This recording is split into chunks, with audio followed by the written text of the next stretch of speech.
The rain was relentless, hammering the windshield of my beat-up Honda as I pulled into the parking lot of Willow Creek condominiums.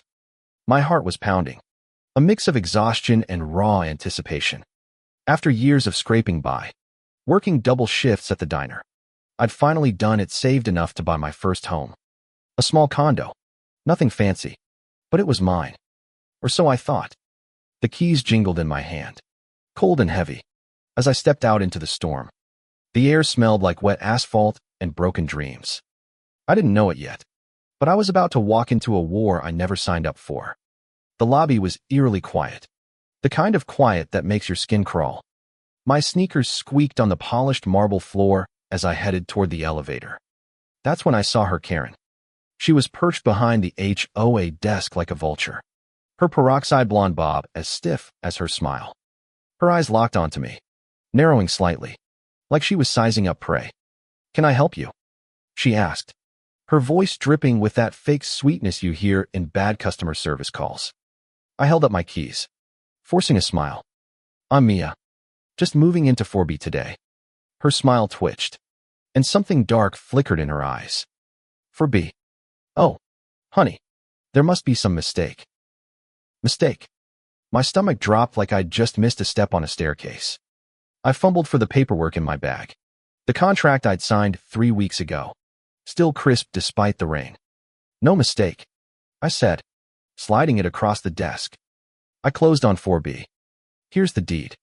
Karen's manicured nails tapped the counter, each click like a ticking bomb. She didn't even glance at the papers. "That unit's been sold," she said flatly.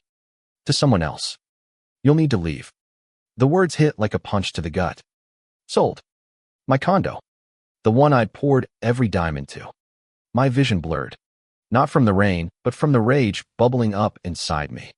I demanded answers, my voice shaking as I leaned over the desk. Karen didn't flinch. She leaned back in her chair, folding her arms, her lips curling into a smirk that made my blood boil. "You didn't pay the HOA transfer fee," she said, as if that explained everything. "So, per our bylaws, the sale was voided, and we reassigned the unit." I blinked, my mind racing to keep up. Transfer fee. No one had mentioned a transfer fee. Not the realtor. Not the bank. Not the title company. I told her as much, my voice rising, echoing in the empty lobby. Karen just shrugged. "Not my problem. Rules are rules."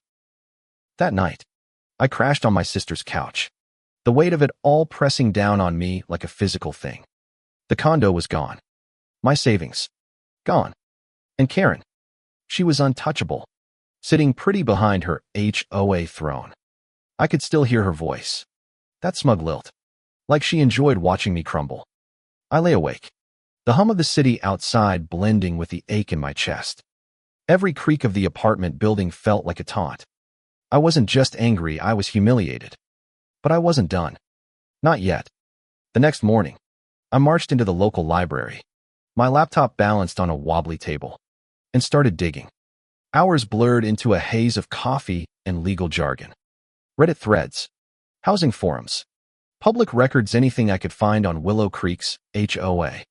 That's when I stumbled across a name, Marcus, a former resident who'd posted cryptic warnings about Karen on a local message board before his account went silent. "She's a snake," he'd written. "Check the bylaws. She's not following them." My pulse quickened. Marcus was my first lead, a ghost from the HOA's past. I tracked him down through a mutual on X, and after a few messages, he agreed to meet. Marcus was nothing like I'd expected. He was in his late 50s, wiry, with a salt and pepper beard and eyes that carried too much weight. We met at a dive bar on the edge of town, the kind of place that smelled like stale beer and regret. He slid into the booth across from me, his hands trembling slightly as he nursed a whiskey. "Karen ruined me," he said, his voice low, like he was afraid she'd hear him from across the city. He told me his story, how he'd bought a unit at Willow Creek years ago, only to have Karen fabricate violations to force him out. "She's not just power hungry," he said, leaning closer, his breath sharp with liquor. "She's running a scam, selling units under the table, pocketing fees that don't exist." My heart raced. This wasn't just about me anymore. Marcus handed me a crumpled flash drive. Evidence, he said. Emails, receipts, bank records. I was too scared to use it. But you look like you've got fight in you. I clutched the drive like it was a lifeline. My palms sweaty. Back at my sister's, I pored over the files. Fake invoices, forged signatures, bank transfers to an offshore account. Karen wasn't just bending the rules, she was breaking them wide open. But I needed more. I needed proof she'd done this to me specifically. I started showing up at HOA meetings. Sitting in the back, my notebook filled with scribbled observations. Karen ran those meetings like a dictator, her gavel slamming down on anyone who dared question her. The other residents were cowed, their eyes darting nervously when I mentioned 4B. But one woman, Lila, lingered after a meeting. She was older, maybe 70, with a soft voice and hands that shook as she handed me a cup of tea in her cluttered living room. Karen's been doing this for years, she whispered, glancing at the door like it might burst open. She sold your unit to her cousin's shell company. I heard her bragging about it. Lila's words were a spark, igniting something fierce inside me. I wasn't just fighting for my condo, I was fighting for everyone Karen had crushed. The evidence was mounting, but I needed a lawyer. Enter Rachel, a friend of a friend who worked pro bono for housing disputes. She was a firecracker, all sharp wit and no-nonsense energy.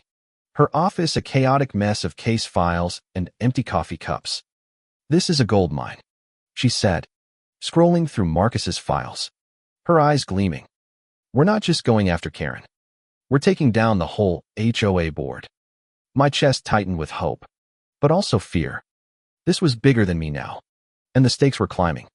We filed a lawsuit, accusing the HOA of fraud, breach of contract, and illegal property transfer. The courtroom was a pressure cooker, the air thick with tension. Karen sat across from me, her face a mask of calm, but her eyes betrayed her sharp, calculating, like a cornered animal. The judge, a stern woman with a no-nonsense bun, didn't seem impressed by Karen's polished deflections.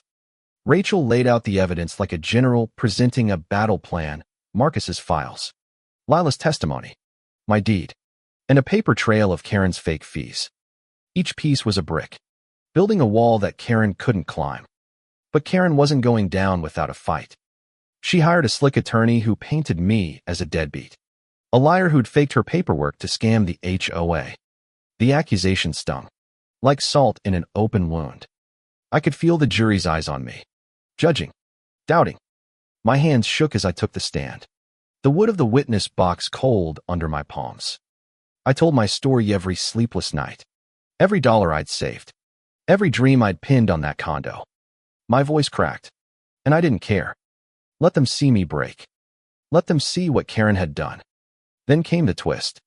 During cross-examination, Karen's attorney slipped up, mentioning a transfer fee account that wasn't in the HOA's public records. Rachel pounced, demanding access to the account's transactions. The judge granted it, and the room went still as the bank statements were projected on the screen. Thousands of dollars, funneled through Karen's cousin's company, straight into her personal account. The jury gasped. Karen's face drained of color, her smirk gone, replaced by something raw and panicked. I let out a breath I didn't know I'd been holding, the sound loud in my own ears. The verdict came fast. The HOA was liable for fraud and ordered to pay $500. 000 in fines, $200. 000 to me for damages. The rest to other victims who'd come forward after my case hit the local news. Karen was removed as HOA president, her reputation in ashes. As the gavel fell, I felt a rush, not just a victory, but of something deeper, justice.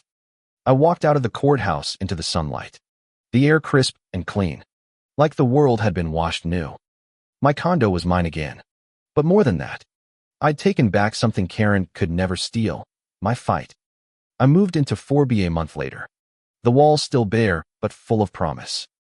Lila brought me a housewarming gift, a tiny potted plant, its leaves vibrant green. Marcus sent a card, his handwriting shaky but proud. You did what I couldn't. Thank you. I stood on my balcony, the city sprawling below, and let the wind carry away the last of my anger. Karen had tried to break me, but she'd only made me stronger. This wasn't just my home. It was my victory. And for every Karen out there, every bully hiding behind a clipboard and a smile, I had a message: we're coming for you. And we will win.